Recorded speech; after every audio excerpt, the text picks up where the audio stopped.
Good morning, good afternoon, good evening, wherever you are, whatever you're doing, and welcome to an AI special for Anfield Index. It's an interesting time right now, isn't it? It's not the standard reporting of winning every game despite performances. There's a few questions for Arne Slot to answer, and everyone's got their thoughts, be it on the defense, the midfield, the attack, the system, the formation. Is it a crisis? Is it a blip? There is a lot to consider. So when there's a lot to consider, you have to get the right person in, don't you? You have to call the man from the mix zone, just back from a trip to Istanbul, Mr. Lewis Steele. How are we, sir? I'm very well. I thought you were going to make a joke there and say you have to get the right man. David Lynch wasn't available today, sadly. But yeah, I'm good, thank you. Good. Well, David Lynch, off on a stag do in Barcelona, I believe. So, we all live different lives as patch journalists, don't we? But we will get into it, people, straight away. We'll be talking what is on Slot's docket. We'll be looking at every single element of the team, not in granular detail, but just to see what the key themes that are kicking out. And, I mean, let's just get right into this, Lewis, because it is filling all the column inches at the moment. Arne Slot's inbox, and I've seen a million articles. It's understandable right now that Sam Maguire had out there Arne Slot and the weight of expectation, under a lot of pressure right now with the signings and what's expected. I even saw for yourself that you had the inquest into what's going wrong, a number of problems to solve as well. You're going to have to give us a flavour, Lewis. What are the number of problems that you mentioned in this article? Well, where do you start? There's a lot of problems at the moment with Liverpool, and I think we could see that a month ago that there was something not right, and it almost felt wrong to say that Liverpool were, in a bit of a pickle because they were winning every single game, and those last-minute goals, the late drama did paper over a few cracks because you go home from the game or you turn off your TV and the only thing you're thinking about is, wow, that last-minute goal. But when you sit down and watch it back on Match of the Day, or if you watch it in full the next day, you do realise that Liverpool were there was something missing, and it was hard to put the finger on what. But even if so you don't want to be too reactionary based on two defeats, but it's not. It's based on the whole season. If you go back to the Bournemouth game and the Community Shield, they were leaking chances, and Konaté's form was a worry, and the new fullbacks haven't properly settled yet. And it's just the same. Konaté has been a shadow of his former self. The midfield has looked disjointed, I think is the best word. Florian Wirtz hasn't really got going yet. Isak isn't fit, and Salah hasn't done anything near what he was doing last season. So there's a lot of worries, and there's obviously there's more that I haven't touched on there. I don't think it's a time for complete panic because it is only 2 defeats, and they could easily go and beat Chelsea on Saturday. But there's definitely work for Arne Slot to be doing on the training ground this afternoon. Yeah, it does feel that way. And you will have got, and I don't know, feedback on your YouTube channel, comments or on various social media sources, because it kind of swings, doesn't it? There'll be the eternal optimist who is saying, well, we are top of the league still. They'll also be looking at the Champions League table. And despite sounding weird that we're in 17th place, we're only 1 point outside the top 8 qualifying spots, which is all that really mattered. Others will be looking and saying, back-to-back defeats, that's a crisis. Where are you kind of between the two at the moment, or where do you see it in terms of a blip or a crisis? I would say at the moment it's maybe somewhere in the middle, because I think crisis is a bit of a strong word and maybe one that is probably overused in football. Crisis is Man United and West Ham territory. Liverpool have lost 2 games in a week. It's hardly anything near that, because there's plenty of reasons why, and you can say when Isak's fit and when Wirtz is fully formed to the Premier League and when the defence is a bit more used to playing together. It should all be back to normal again. But I think it's more than a blip because it has gone on for the whole season now. It's just the fact that they won games with sugarcoating it all, and you can't really criticise them for the last 4 games of last season after they won the title. But Yeah. it's almost like the last 4 games of last season have continued into this season. But as I said, there's a number of reasons why. One that I didn't mention as well, McAllister's not fully fit. I think he's very important to the way the team plays.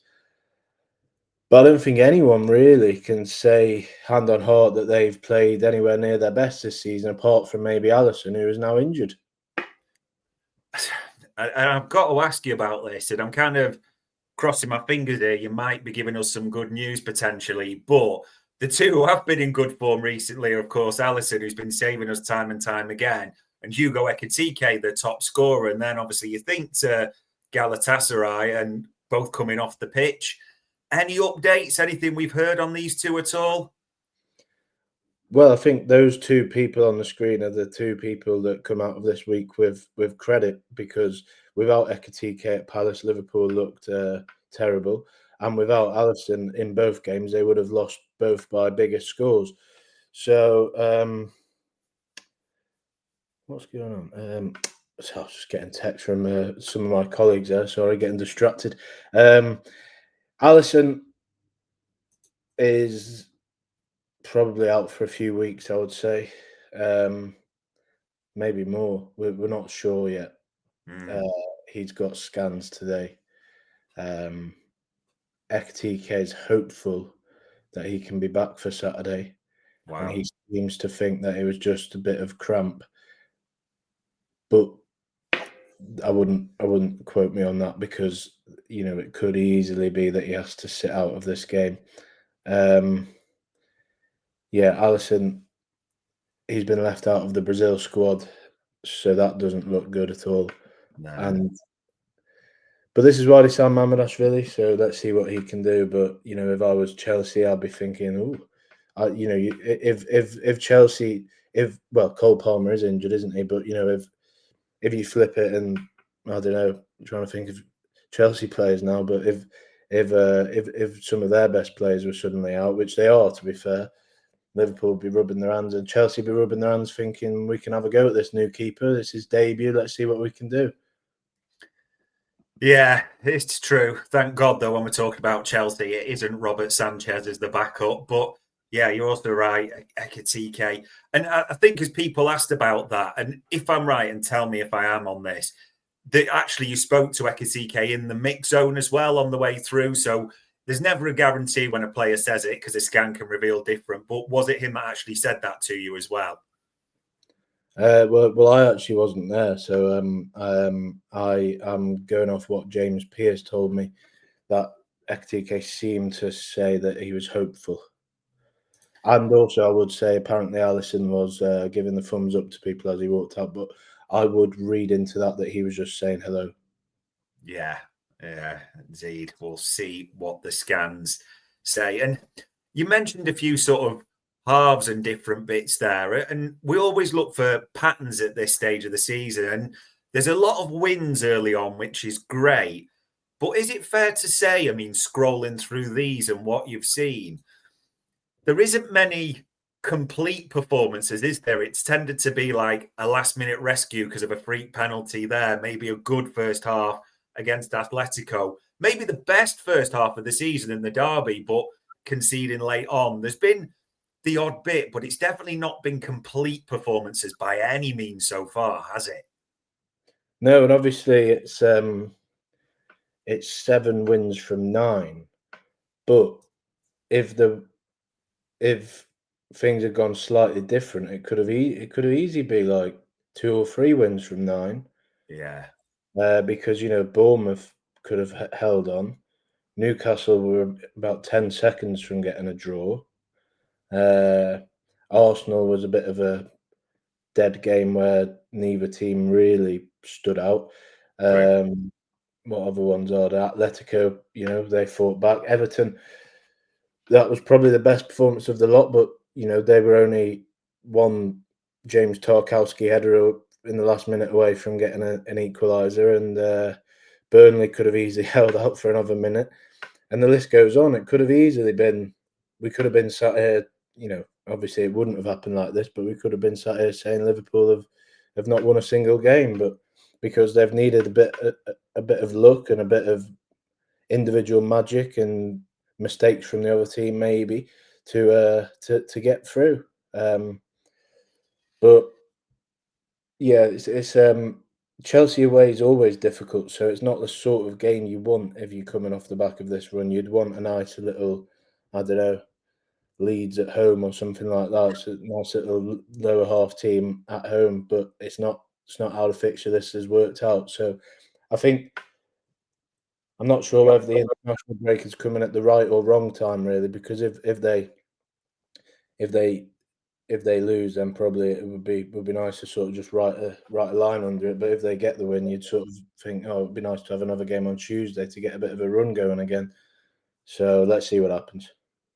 Yeah, it's a big fingers crossed, and probably it's never this simple and it's never this complex. But we will define this period by the Chelsea result, won't we? If we win, it's a blip. We're back to normal. We'll have time on the training ground. If we do lose, and people are going, 3 back-to-back defeats, the word crisis comes into the mix for some, doesn't it, as well? This result will define a lot of what full stop you put on your column for this. Yeah, it will, and it's a long 10 days of an international break when you go into it on a loss, because you're sort of waiting to get back to football and get back to proving people wrong or whatever. But as I say, Chelsea are missing quite a lot of key players, I think. I'm not sure what the exact list is, but I think the central of defence is looking very light, with Chalobah suspended and Colwell obviously out for a while. Fofana's injured. Someone else is injured. So I think it's the 2 young lads who are going to play there. So they definitely get it. I think it's still Liverpool go into it as strong favourites, but playing away, 5:30 kickoff, Chelsea fans will be up. It's not easy at all. No, it's not. And like you said, there probably would be someone at home and a fair few other opponents that you'd pick. But I suppose that the final one on this one, before we get into sort of analysing parts of the pitch, it's never an easy game. It's never going to be an easy game to go to Stamford Bridge. But where we are right now, is it maybe not the worst time because of all their injuries? Sometimes timing can be everything, can't it? Yeah, definitely. And Cole Palmer as well. He's injured, I think. João Pedro's not done much for a few weeks, and Robert Sanchez, the goalkeeper, is not very good at the moment, or maybe ever. So I do think that Chelsea get atable, and I think they lost to, was it Brighton last week, and Yeah. did they lose the week before? They lost to United the week before that, did they? At Old Trafford. So yeah, it's a good time to play Chelsea actually, but there'll be someone on Stamford Bridge Index right now saying the exact same thing. It's a good time to play Liverpool, but it'd be a good game for the neutral, I suspect. Yeah, it could be an interesting one. And the chat panel has got mixed opinions on everything. And chat panel, we will get to you. I will put some of your comments up. I will make sure we do ask Lewis certain things that we're going to get into now.